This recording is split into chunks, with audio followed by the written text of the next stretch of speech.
Hi, it's Tony Robbins again, author of the #1 New York Times bestseller, Money Master the Game, 7 Simple Steps to Financial Freedom. Listen, most of us know that in the financial world today, things are made overly complex. And the reason is those in the know utilize that complexity, so you just give up and let them take charge. And as a result, there's an enormous number of fees that are consumed, and those fee structures compound and they keep most people from really getting to where they want to be financially.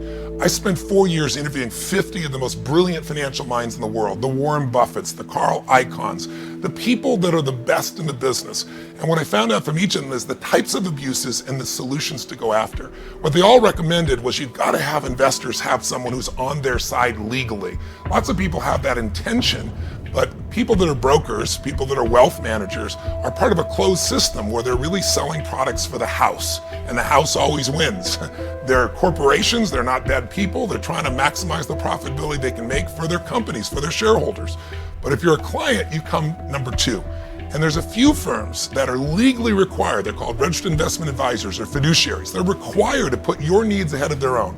So I've been promoting that standard for 4 or 5 years, and I've been looking for who are the people I can really truly recommend and align with. And I found that many people in that industry, unfortunately, have found gray areas, loopholes in the law where they're able to take advantage. So I want to take a quick moment, introduce you to a dear friend of mine, partner of mine.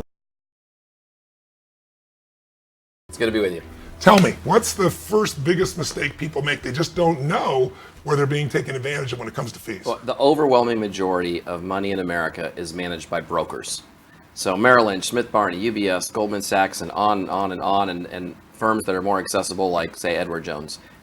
Brokerage houses. And the issue with brokerage houses is they're governed by what's called the suitability standard.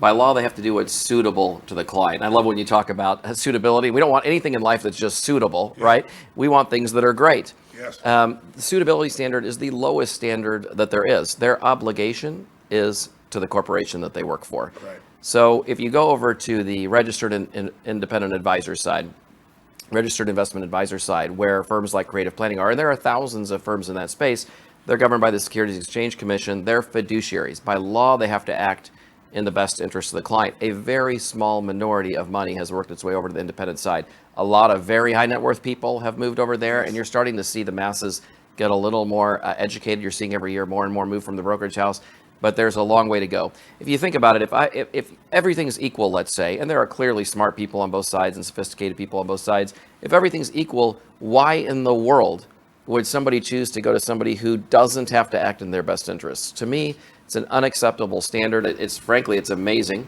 that that's a legal standard in this country. And yet you see every single day some of these firms that we all think of as the greatest brands because we've heard about them for 50 years, that are paying these gigantic fines, billions of dollars. That's right. Goldman was what, $5 billion the other day? That's right. And how is that continuing? That's a norm, and basically you'll see multi-billion-dollar verdicts against most of these bigger houses, or certainly Settlements. Tens of millions in settlements, and it's just a cost of doing business. It's so profitable to sell things on commission and to sell your own products to clients that it's just a normal part of operating procedure for them. So a registered investment advisor, a fiduciary again, which is a principle most people don't know, they're legally required to put your needs first. You're just paying them a small fee. You're not paying them all these giant commissions. And so all that money savings goes to compound, to grow your financial wealth. And you're not being recommended something just because it's advantageous to the house. That's exactly right. I no longer, we talk about compensation drives behavior. If I'm a broker and I get paid more for A than I do for B, well, don't be surprised when you get A in your portfolio. Yeah. And I might not be a bad guy. And brokers, give me some more names for brokers for people, because there's so many names for them today. Absolutely nobody says I'm your broker, right? So they say I'm your financial advisor, I'm your financial planner, I'm your wealth manager, I'm your wealth advisor, because there's no industry standard for all of these. And so you've seen the brokerage houses adopt names that suggest that they're not brokers. Yeah. Let's talk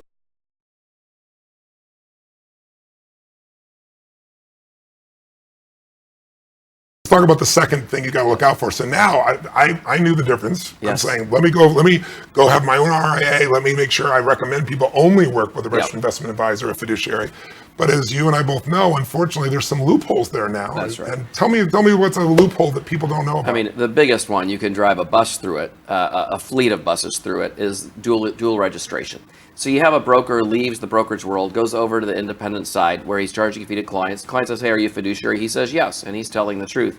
Because he is a registered investment advisor. He is a registered investment advisor, but many of them keep their brokerage affiliation and licenses. They become what's called duly registered.